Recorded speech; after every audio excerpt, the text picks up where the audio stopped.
আচ্ছা আপা, এই ফোলাটা আপনি কতদিন ধরে খেয়াল করছেন? 4 বছর।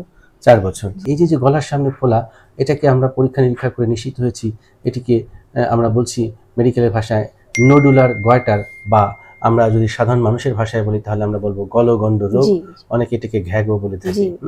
তো এটা কি জিনিস? এটা আসলে থাইরয়েড গ্ল্যান্ডের মধ্যে এক ধরনের গোটা তৈরি হয়েছে। তবে আপনার জন্য একটু সুখবর যে এর মধ্যে কোনো ক্যান্সারের আলামত লক্ষ্য করা যায়নি।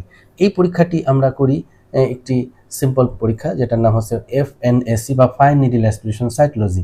এই রস পরীক্ষার মাধ্যমে আমরা প্রথম দিকে একটু নিশ্চিত হওয়ার চেষ্টা করি এটি কোন ক্যাটাগরির টিউমার, এটা কি নর্মাল না খারাপ কোনো কিছু, অর্থাৎ ক্যান্সার কিনা।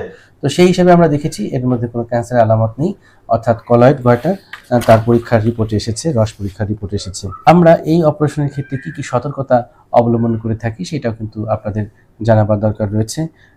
সবচেয়ে বেশি গুরুত্বপূর্ণ হচ্ছে আমাদের এখানে রিকারেন্ট ল্যারিঞ্জিয়াল নার্ভ। আপনি নিশ্চয়ই জানেন যে আমাদের যে আমরা কথা বলছি না, জি জি এই কথা বলার নিয়ন্ত্রণ করছে কিন্তু নার্ভ, যেটার নাম হচ্ছে রিকারেন্ট ল্যারিঞ্জিয়াল নার্ভ।